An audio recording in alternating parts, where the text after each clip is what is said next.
So, you remember I told you I had to go to the John and get a glass of water? Well, I'm back.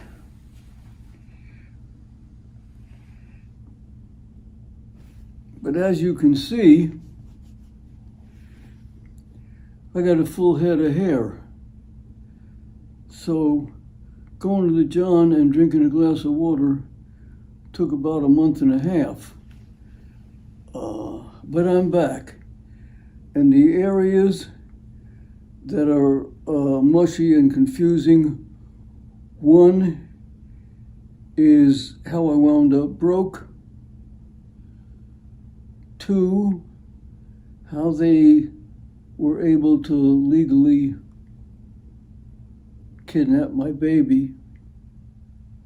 And three, how I had to spend a year in solitary confinement. And I don't know which one hurts the worst. So, seeing as how I said solitary confinement, we'll start there. In the United States Constitution and a lot of different state constitutions, there are, in the legal world, in the criminal world, I should say, things called extenuating circumstances, which allow a judge, if he wants to keep you in jail and to keep you in solitary, even through your trial, before the trial and during the trial and right up to the end. And then you're either set free or you go to jail. And those extenuating circumstances are a flight risk, someone who is physically ill, other things like that. And in my case, they kept me without bail legally with a thing called by means of lying in wait. Now I'm going to explain it to you. In the United States Constitution and in a lot of states, there's no bail if it's while lying in wait. That means you commit the crime. That means you kill somebody. You're hiding outside in the bush. That's while lying in wait. And the person comes out and you hit them with a baseball bat or you shoot them or whatever. That's while lying in wait. And that exists in the United States, in most states. But some states change it to by means of lying in wait. And that means whatever the cops want it to mean. Now, how did they change it? Usually, you voters, there are certain issues that are very important to you, and you vote on those issues. But at the bottom of those issues, the police department or the mayor of Los Angeles or San Francisco or the governor, they throw in a couple of other things that they want you to approve, and you don't pay any attention to them because you're up here with this big issue that has to do with whatever it has to do with. And that's the issue that you're voting on. And if you vote yes, you have these 5 or 6 little issues down here that you also voted yes on. And in California, the police department added this little issue at the bottom. changing while lying in wait to by means of lying in wait. And that's subject to any interpretation. So a judge can make any ruling that he wants. And in my case, they said it was by means of lying in wait because you took Bonnie out to dinner. Now, if it was the old ruling, while lying in wait, that means you're hiding in the back of somebody's car and they get in their car and you kill them. Or you're hiding in front of their house or whatever. But by means of can mean anything. It can mean you married your wife, killed her a year later, but you married her and your reason for marrying her was to kill her.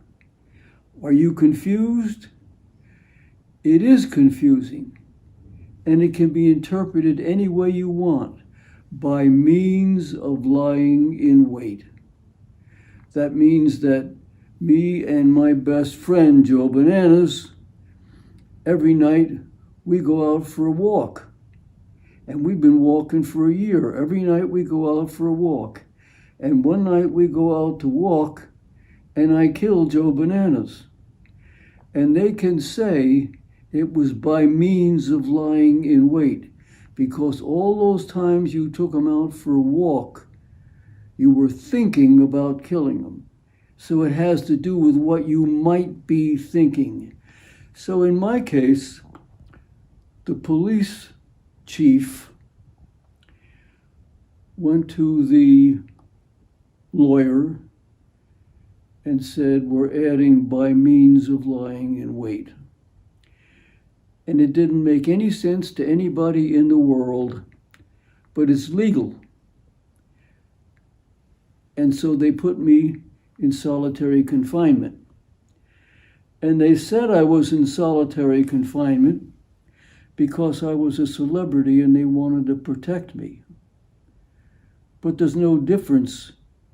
Solitary confinement is solitary confinement. My cell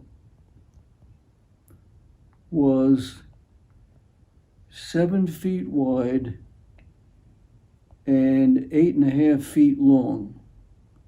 And I was in it for 1 year. And they said I was in it because I had to be protected because I was a celebrity. But they kept me in jail.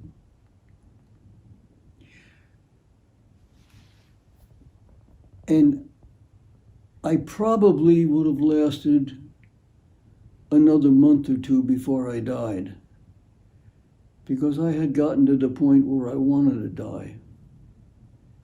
And I thought that everybody, including Rosie, would be better off if I was dead, because it would end everything, and that's all there would be to it. And everybody tried to get an interview with me. Nobody succeeded. Larry, what's his name? All of the major networks, everybody wanted to get in that jail and interview me. And even Barbara Walters couldn't get it done. But she had a friend. I'm not going to tell you his name, but he was the public relations director for the FBI.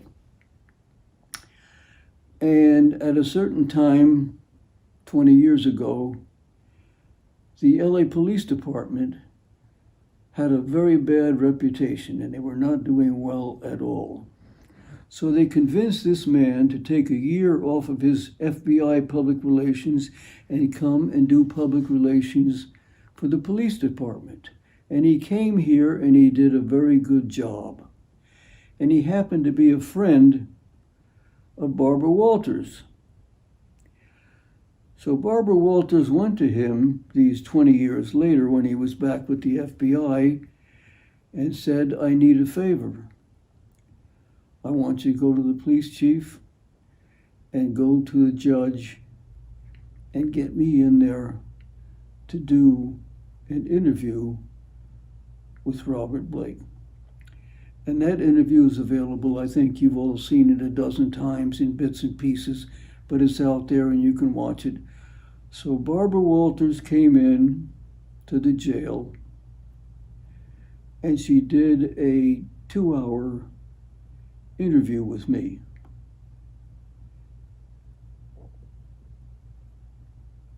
And I was pretty close to death.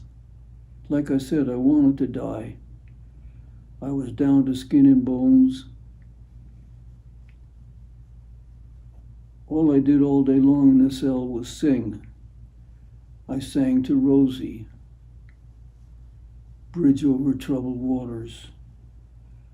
I sang Daddy's Little Girl. I sang tons of songs. But I was getting ready to leave this earth, and it wasn't going to be a big deal for me. It's just like, if people have maybe cancer for a long time and they know they're getting to the end of the trail, they sort of adjust to it and they're ready to meet their maker. But she did that interview, and the judge in the preliminary hearing saw the interview, and everybody else in America saw the interview, and the judge and everybody else involved with the trial said, I don't want to be responsible for this guy's death, and he's going to die if we don't get him out. So the next day, I was out on bail. And it wasn't regular bail. I was still under house arrest. I had to wear an ankle bracelet so they knew where I was 24 hours a day. So that's the rough story of why I had to spend a year in solitary confinement. I told you, in the Constitution, there are other reasons. If he might be a menace to society, or if he possibly has means of going to Europe or to a foreign country and we'll never get him again, or if he's suicidal and he might kill himself. Those are all reasons to have no bail. But this one of while lying in wait, that they changed to by means of lying in wait, can mean whatever you want it to mean. So that's the story. Not particularly exciting or interesting, but I wanted to get it out there for the people that say, well, how come that record producer, Phil Spector, how come he was convicted of killing a girl by putting a gun in her mouth, and he actually walked out and supposedly told the driver or something, I think I just killed somebody. He didn't spend any time. They took him to a police station. They booked him for murder 1 and let him go. He was there for 2 hours. And it was 4 years later that he was convicted of murder. So he had 4 free years, and I didn't have any. I was under house arrest, and I was under solitary confinement. So go figure it out, because I can't, except that the police department is corrupt, and they can play damn near any kind of games that they want. I just want to make this clear. Phil Spector had 4 free years after they booked him for murder 1. but he was convicted of murder one, and he's still in prison. I guess he's going to be in prison for the rest of his life. I don't know.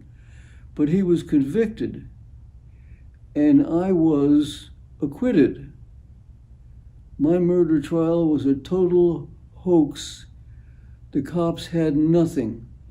And if you want to watch the 2020 that's out there on Channel 7, the 2020, it'll show you how the cops had absolutely nothing, except they were all going to get book deals and they were all going to become famous. And the cops